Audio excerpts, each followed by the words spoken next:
Well, welcome back, everyone. This is Cheryl with Bluegrass Dreams and Seams, and today's episode has nothing to do about sewing, and it's all about knitting. So my knitting fans will really love this episode, and if you're thinking about knitting, stick around because we're going to talk all about socks.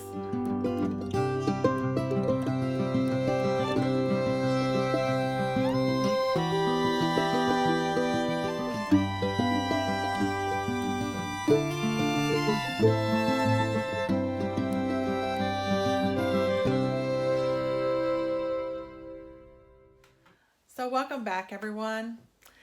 Yes, today's episode is entirely dedicated to knitting.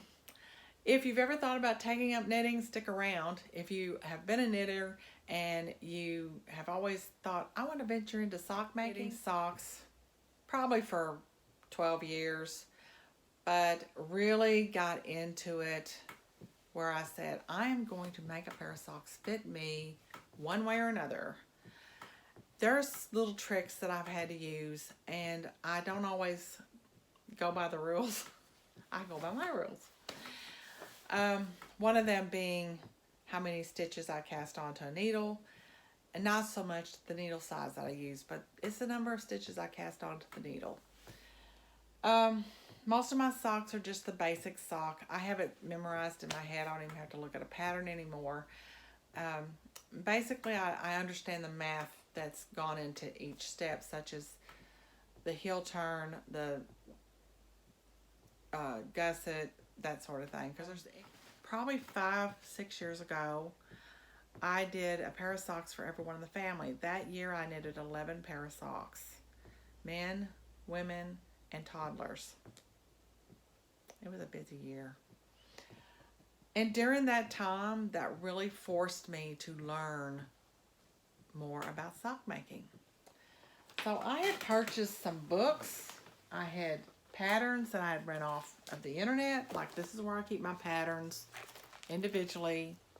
And I'll just, like, if it's several pages, it's all slipped into one of these plastic sleeves.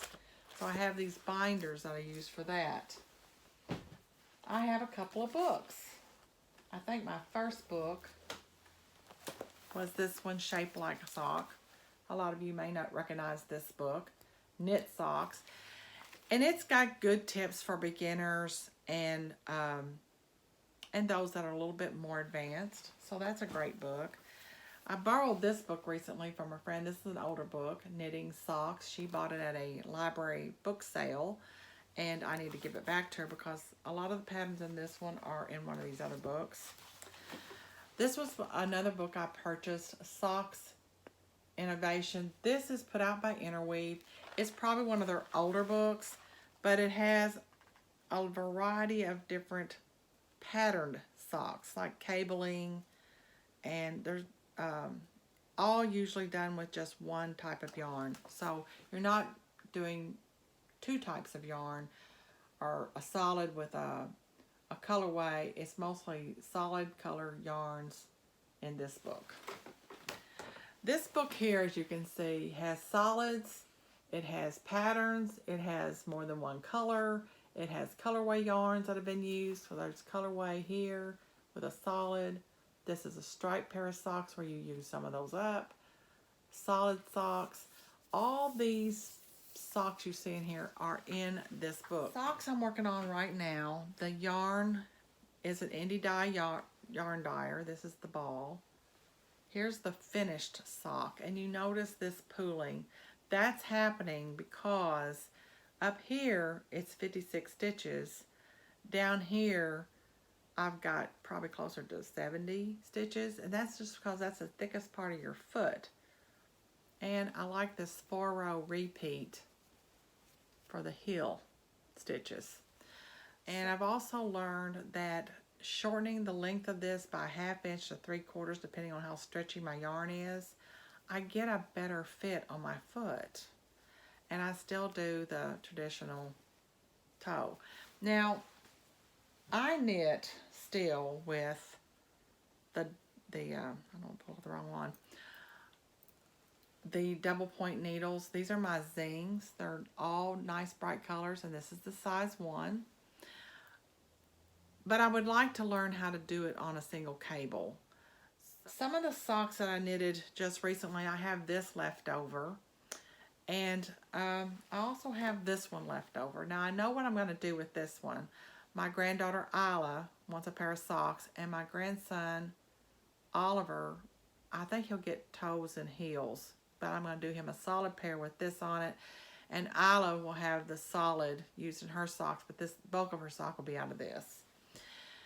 This, I'll probably make me a pair of little ankle socks out of the rest of that. And then I have enough here left over from a shawl that I made, enough of this to make me a pair of socks. So I will be making a pair of fall socks out of this. Since June have made socks. I have this pair going. This yarn I bought at Tuscan Rose. It's called Walk This Way. And it's, again, just a basic sock. This yarn I bought at Round Mountain Fiber. She's located in Vermont. And you'll notice that I shortened this some because this has quite a bit of stretch to it. Fits really good. Again, I get the pooling with this one. And this one came from Leading Man. I bought this in Nashville at an event they have called SSK. It's always held in July. And it did really, really nice. And this pattern is called the Vanilla Bobble Sock. And I linked that. Now my bobbles did not show up very well, but they're there. I just wanted to do something a little different than just the basic sock. Basically, that's the only thing different between it and the basic sock is this bobble. Socks that I've made are, I made this sock only because I love this cable that went all the way down to the toe. It's all the way down to the toe there. And also you have this nice decorative little thing going on around the ankle. And notice this is plain. You don't do that pattern like I have on this one. Let me get two of these up here so you can see.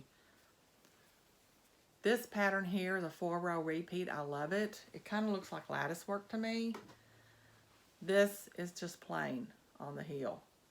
You have this decorative piece around the ankle, which I really like. Now, I cannot find this pattern. I'm still looking, and if I have good luck finding it, I'll just refer to single cable down side of sock or something like that so you'll know.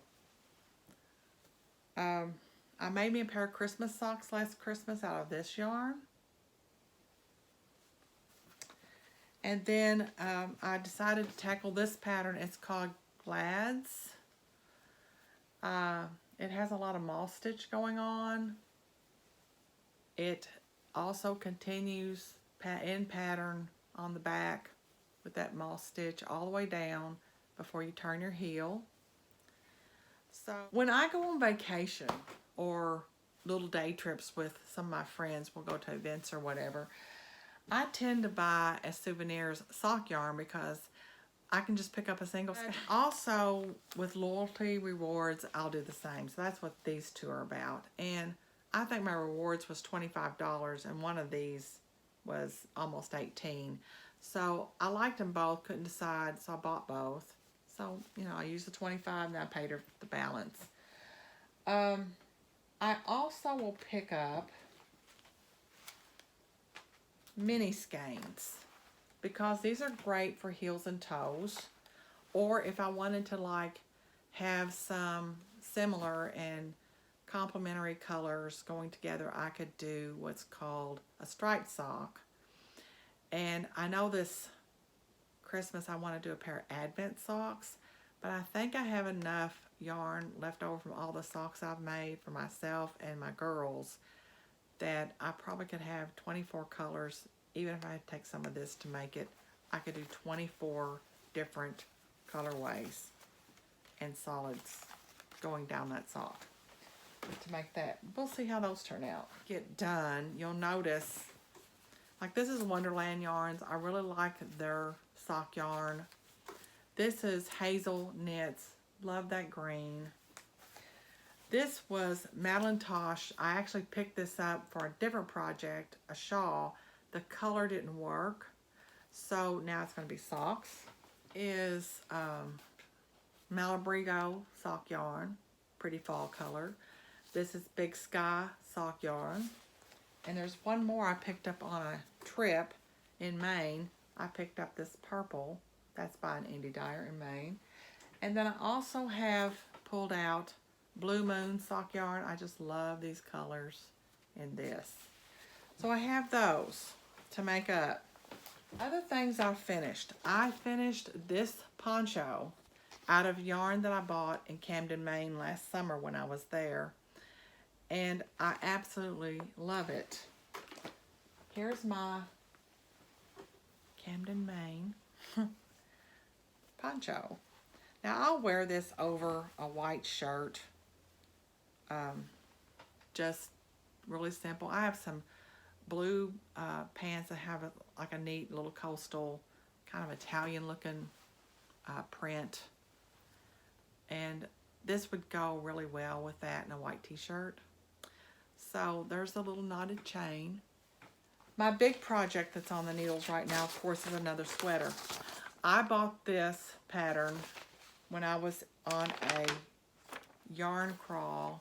I was in Cincinnati, and it's called Gildan Stern. Here's a better picture of the sweater. Now I realize it's in black and white, but that's what they printed for me. If you bought the yarn, you got the pattern free, some kind of deal like that they had going on. So here it is. It's made out of Queensland yarn. So I'm almost finished with one side.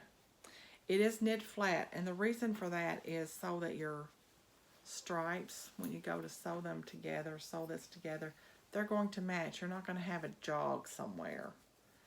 And those of you who've been knitting for a while know that a jog just kind of distorts the stripe, and we don't want that. So here's the Queensland yarns in their colors, and this turquoise happens to be a fall color this year for accessories or shirts, blouses, that sort of thing. So I have a sweater that's actually going to be current with the fall colors. Even though when this came out, it was more intended to be spring. Now, it is so hot around here. These little tiny short sleeve or off the shoulder sleeve, like I'm wearing today in this dress, it's going to be perfect for the fall weather. It wouldn't have been if I was a teenager in the 1970s, because by October it was freezing outside. You pulled out the long sleeves, the sweaters. The weather has changed so much over the years. So that is what I've been working on. I want to say this about socks. You probably caught where I said 56 stitches. I tried and tried and tried. Probably 3 pair of socks. I tried doing 64 stitches on different size needles. The first time I made my first pair of socks, 64 stitches, size 2. I got finished with them. Of course, not only were there errors around decreasing for the gusset, because as you start your gusset, you're decreasing the number every other round. It's supposed to decrease by 2 stitches. I would forget, decrease on one side, not the other, and it would get off. And so there was pattern errors there. And I would sometimes think, oh, I'll just take it out underneath on the bottom of the sock. Well, no, you don't really want to do that. And you could see it where I did it. Of course, it's on the bottom of the sock. But people who, when you're showing it to your knitting friends, they pick up on those things. Can't slip anything by anyone. And so when I tried it on, the sock just slipped down around my ankles. It was very loose. And when I was wearing it, I could feel it shift around my foot all day long. It bothered me, and it shouldn't do that. Zero ease is a very absolute must. So now, through trial and error, like I said, I tried doing 64 stitches with a size 1 needle. A little bit better, but not quite tight enough. Again, you got to remember, I'm using double points. I think that I might get a tighter stitch using 64 stitches with a size 1 if I used a cable needle and did it that way. For me, what I found to be the most successful is doing 56 stitches on a size 1 needle. I get a tighter sock, a better fit, 0 ease. And another thing I found is if I want it to be like fit my foot lengthwise tight, I decrease it down to a half to 3/4 of an inch, depending on how much stretch is in that yarn. A half inch to 3/4 of an inch more for the toe. So it's a little shorter than my foot by that much. Not a whole lot, but just enough that when I put it on and it stretches the length of my foot, I'm getting a snug fit lengthwise as well as around my foot. I will see you soon again, and I might even try doing some of the little short videos where I just do like a 1 to 2 minute little mini video. Have a great day and a blessed week.